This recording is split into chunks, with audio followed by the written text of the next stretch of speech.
आज दिन है बहुत खास। ये खास क्यों है अभी पता लग जाएगा। सेम ऐसे ही लग रहा होगा ना जैसे रोज होता है, लेकिन नहीं, ये स्टॉप पे मुझे लेने आ पहुंचे हैं भीड़ भाड़ को चीरते हुए। और ये चल दिए हम लोग दोनों घर की तरफ। पहुंच गई हूँ घर।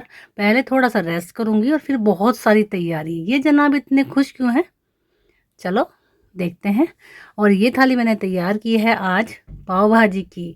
तो आज इसी की तैयारी में सारा दिन चाहे लग जाए मुझे, लेकिन मैं ये बनाकर ही रहूँगी और खिलाकर रहूँगी।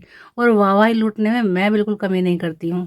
तो फटाफट से मैंने कढ़ाई चढ़ा दी है और सारी तैयारी के बाद आज स्पेशल थाली बनाने की तैयारी मेरी पूरी हो चुकी है। बच्चों ने पूरी हेल्प की है और बहुत सारी प्लानिंग भी की है। तो ये लीजिए, बातें करते हुए कम टाइम निकल गया है, मुझे नहीं पता लगा और काम भी मेरा पूरा सा ही हो गया है।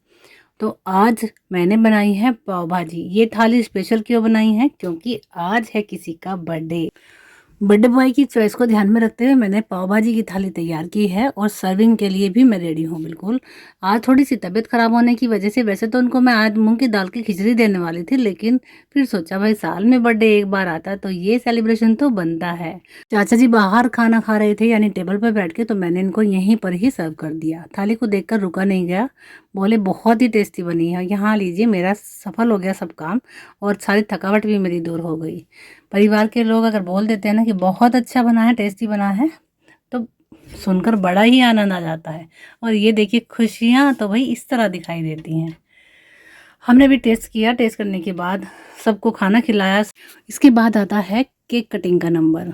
बर्थडे बॉय है, बर्थडे है आज इनका, तो केक तो बनता ही है। और रेड वेलवेट का केक देख कर तो ये बिल्कुल फैल गए। इनको ध्यान ही नहीं रहा कि आज मेरी तबीयत ठीक नहीं थी या आज मुझे कुछ सेलिब्रेशन नहीं करना है। सुबह से यही था, अरे कुछ नहीं करना यार, तबीयत ठीक नहीं है यार, ये नहीं करूँगा, ये नहीं करूँगा। लेकिन नहीं, जब बच्चे होते हैं और सब साथ होते हैं तो ये बनती है। छोटी छोटी खुशियाँ बांटने से ही तो दुगनी होती हैं। और यही तो फैमिली है। एक फैमिली मेरी ये है और एक फैमिली आप, यानी कि भगवान मुझ पर इतनी कृपा बनाए कि हमेशा हम एक दूसरे के साथ खुशी खुशी पूरे सम्मान इज्जत के साथ रहें। और भाई छोटी छोटी खुशियों से ही तो बदलाव आता है ज़िंदगी में। ये बदलाव होना बहुत ज़रूरी है। हमेशा एक दूसरे की छोटी छोटी खुशियों में चार चांद लगाने चाहिए, ताकि हमेशा एक दूसरे का एहसास रहे। भाई फैमिली में एक दूसरे की खुशियों का ध्यान नहीं रखेंगे तो और कौन रखेगा। इसी का नाम तो परिवार है। अगर दूसरे के चक्कर में, यानी इन चार लोगों के चक्कर में हम अपनी खुशियों को ऐसे ही सूली पे चढ़ाते रहें तो एक दिन खुशियाँ खत्म हो जाएंगी और वो मैं होने नहीं दूंगी। चाहे भले ही मैं छोटा सा नन्हा सा प्रोग्राम करूँ अपने घर में, मैं करती ज़रूर हूँ। कोशिश मेरी ये रहती है कि सब हम एक साथ रहें। हमेशा प्रभु जी हम पर ऐसी ही कृपा बनाएं। ये छोटी छोटी खुशियाँ बांटने से ही तो बहुत बड़ी बड़ी हो जाती हैं। छोटा बच्चा हो या बड़ा बच्चा हो, भाई अपने दिनों को कोई नहीं भूलता है। हम भी छोटे थे तो जन्मदिन आने से पहले ही खुश होना शुरू कर दिया करते थे कि मम्मी जन्मदिन कब आएगा।